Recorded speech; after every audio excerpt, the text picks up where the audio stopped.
So hi guys, ఒక చిన్న విషయం ఏంటి అంటే చాలా మంది రిలాక్స్ అయిపోతూ ఉంటారు. ఎప్పుడంటే జాబ్ వచ్చిన వెంటనే రిలాక్స్ అయిపోతూ ఉంటారు అనమాట.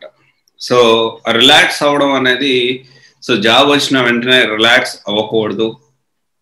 ఏంటి ఇలా మాట్లాడుతూ ఉన్నారు, జాబ్ వచ్చాం, చాలా కష్టపడితే జాబ్ వచ్చింది, ఇప్పుడు కొంచెమన్నా రిలాక్స్ అవ్వాలి కదా అని చెప్పి చాలా మంది అనుకుంటారు. యాక్చువల్లీ ఏంటి అంటే జాబ్ జాయిన్ అయిన ఫస్ట్ 3 years చాలా క్రూషియల్ అండి. సో ఈ విషయం నేను ఎందుకు ఇప్పుడు చెప్తున్నాను అంటే, సో సిబిఎస్ఈ స్టార్ట్ చేసి 1 year అవుతుంది. అండ్ ఇన్ఫ్యాక్ట్ నాకు కూడా ఒక రకమైన ఫోబియా, అంటే ఆల్రెడీ సక్సెస్ అయిపోయాము అని చెప్పి సెలబ్రేట్ చేసుకుంటే రిలాక్స్ అయిపోతామేమో అని నాకు అనిపించింది. సో కానీ రిలాక్స్ అవ్వకూడదు. అంటే వెనెవర్ నేను ఎప్పుడైనా కానీ సో ఏదైనా రాంగ్ సైడ్ వెళ్తున్నానంటే ఇమ్మీడియట్ గా ఐ కరెక్ట్ మై సెల్ఫ్. నేను పర్ఫెక్ట్, నేను కరెక్ట్ చేస్తానని కాదు. సో మేబీ నేను కూడా కొన్ని డీవియేషన్స్ అనేవి ఉండొచ్చు. సో ఆ డీవియేషన్స్ ని కరెక్ట్ చేసుకోవడానికి ఎప్పటికీ అప్పుడు నేను సెల్ఫ్ అసెస్మెంట్ చేసుకుంటా ఉంటాను. సో ఈ విషయం మీద ఏంటి అంటే ఫస్ట్ 3 years నేను కమిటెడ్ గా ఫస్ట్ స్టార్ట్ చేసేటప్పుడు 3 years అని పెట్టుకున్నాను. అండ్ దాంట్లో 1 year ముగిసింది. ఈ విషయం, ఈ ఎక్స్పీరియన్స్ మీకు ఎందుకు షేర్ చేస్తున్నాను కూడా చెప్తాను మీకు. సో నా జాబ్ చేసేటప్పుడు కూడా నేను ఫస్ట్ ఇయర్ చాలా బాగా ఎక్కువ కష్టపడ్డాను, చాలా సబ్జెక్ట్ నేర్చుకున్నాను. సో నేర్చుకున్న తర్వాత సో సెకండ్ ఇయర్ చాలా క్రూషియల్. ఫస్ట్ 3 years అని చాలా చాలా చాలా క్రూషియల్. ఎందుకంటే ఒక 3 lakhs వచ్చిందా అంతవరకు ఓకే, నేను 3 lakhs సంపాదించేసాను, 3 lakhs మనీ అని చేశాను.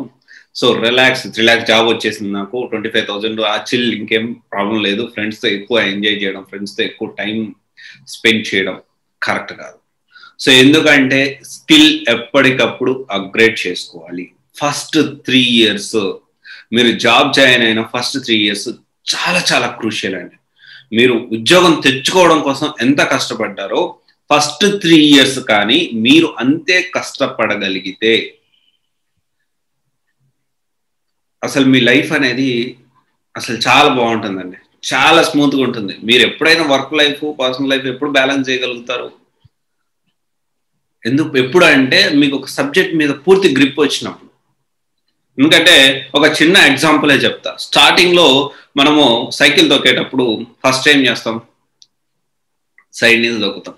మన ఫుల్ ఫోకస్ అనేది సైకిల్ తొక్కేటప్పుడు అటు ఇటు చూడం, లేకపోతే బైక్ డ్రైవ్ చేసేటప్పుడు అటు ఇటు చూడం. ఓన్లీ హ్యాండిల్ పట్టుకుంటాం, ముందు చూస్తాం, చాలా జాగ్రత్తగా అటు వస్తున్నాడు చాలా జాగ్రత్తగా డ్రైవ్ చేస్తాం.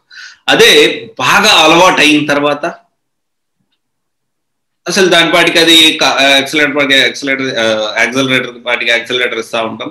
సో బైక్ వెళ్తూ ఉంటుంది. సో మన పాటికి కొంతమంది ఫోన్లు పెట్టుకుంటారు, కొంతమంది పాటలు పెట్టుకుంటారు, కొంతమంది బైక్ డ్రైవ్ చేసేటప్పుడు చాటింగ్ కూడా చేస్తారు. సో ఎందుకని? అలవాటు అయింది. అంత అలవాటు ఇప్పుడు మనం ఎంత ఆడుతూ పాడుతూ బైక్ ఎలా డ్రైవ్ చేస్తామో అలా ఆడుతూ పాడుతూ మనం పని చేయగలగాలి. ఎప్పుడు పని చేయగలుగుతాం అంటే అది మనకి హ్యాబిచ్యుయేట్ అయిపోయినప్పుడు. ఆ హ్యాబిచ్యుయేట్ అయిపోయినప్పుడు మనం ఆ పనిని ఈజీగా చేయగలుగుతాం.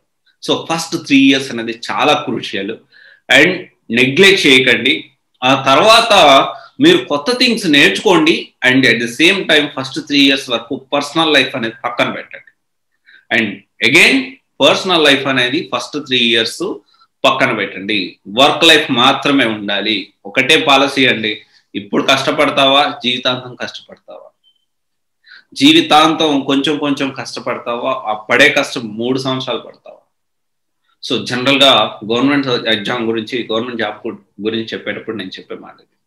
కానీ ఇప్పుడు చెప్తా ఉన్నాను, ప్రైవేట్ జాబ్ అయినా కానీ ఫస్ట్ 3 years, సాఫ్ట్వేర్ జాబ్ అయినా ఫస్ట్ 3 years అనేది కష్టపడండి అండ్ ఫుల్ ఫోకస్ గా వర్క్ చేయండి. ఆ తర్వాత మనం దేని గురించి అయినా వర్క్ లైఫ్ కానీ పర్సనల్ లైఫ్ కానీ బ్యాలెన్స్ చేసుకోవడం గురించి ఆలోచించండి. అండ్ నువ్వు జాబ్ రాగానే నా వర్క్ లైఫ్, నా పర్సనల్ లైఫ్ అని నువ్వు ఆలోచించావంటే నీ గ్రోత్ అంత ఫాస్ట్ ఉండదు. I'm pretty sure about this. నేను చాలా క్లియర్ కట్గా చెప్తా ఉన్నా, ఎందుకంటే నేను అలా ఎక్స్పీరియన్స్ చేశాను. నేను work life, personal life balance చేయాలనే కాన్సెప్ట్ పెట్టుకోకుండా వర్క్ నేర్చుకున్నాను. ఇంకా ఎక్కువ వర్క్ ఇస్తారా, ఎంత వర్క్ ఇస్తారా ఇవ్వండి, సో బాద్షా ఇయ్యండి, ఎంత వర్క్ ఇస్తారా ఇవ్వండి, చూసుకుందాం అలాంటి కాన్సెప్ట్, అలాంటి mind set I have developed in my, అంటే నా కెరీర్ స్టార్టింగ్ స్టేజ్. అండ్ ఇప్పుడు మీకు నేను ఇంప్లిమెంట్ చేస్తున్నాను. అండ్ ఈరోజు యాక్చువల్గా జర్నీ ఉంది, జర్నీ ఉంది. యాజ్ యూజువల్ ఎర్లీ మార్నింగ్ లేచాను, బట్ ఇమ్మీడియట్ గా ఈ వీడియో గురించి మీకు అప్డేట్ చేయాలి ఇన్ఫర్మేషన్ అని చెప్పి నేను ఈ వీడియో చేశాను. At the same time so ఈ జర్నీలో కూడా నేను ఈరోజు కూడా ఇంటరాక్షన్స్ అనేవి స్టూడెంట్స్తో ఇంటరాక్ట్ అవుతున్నాను. సో దిస్ ఈజ్ వాట్ అంటే, ఎందుకంటే నేను రిలాక్స్ అయిపోయి కాలు మీద కాలేసుకొని అంత వరకు అంటే నేను అనుకున్న గోల్ ఇంకా రీచ్ అవ్వలేదు నేను. So this is just a beginning. So మీరు కూడా ఇలాంటి మైండ్ సెట్ పెట్టుకోండి. అండ్ మీకు చెప్పే ప్రతి విషయం ఆల్మోస్ట్ నేను కూడా ఇంప్లిమెంట్ చేస్తున్నాను నా లైఫ్లో. సో మీరు కూడా ఇంప్లిమెంట్ చేయండి, ఖచ్చితంగా సక్సెస్ అవుతారు. అండ్ ఎప్పుడు చూసినా కానీ మీ గోల్ మీద మీరు ఏదైనా సాధించాలి అనే కోపం, ఆ పట్టుదల అస్సలు మిస్ కానివ్వకండి. చాలా మందికి అగ్రెసివ్ ఉంటుంది, చాలా మంది కోపం ఉంటుంది ఇప్పుడున్న యంగ్ జనరేషన్ లో. కానీ ఆ అగ్రెసివ్నెస్ ని వర్క్ మీద పెట్టండి, అప్పుడు గోల్ రీచ్ అవుతారు. వాళ్ళ మీద వీళ్ళ మీద ప్రతి ఒక్క వచ్చే దారిలో ప్రతి ఒక్కరికి సమాధానం చెప్పాల్సిన అవసరం లేదు. మిమ్మల్ని మీరు నమ్మండి, సెల్ఫ్ గా మిమ్మల్ని మీరు నమ్మాలి, వాళ్ళని వీళ్ళు కాదు. మీరేం చేస్తున్నారు, మిమ్మల్ని మీరు నమ్మండి. 100% మిమ్మల్ని మీరు బిలీవ్ చేయండి.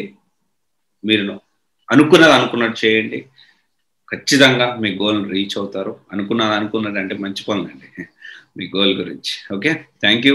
This is Raj signing off CBSE guidance private limited, one stop solution for all job oriented courses. Thank you.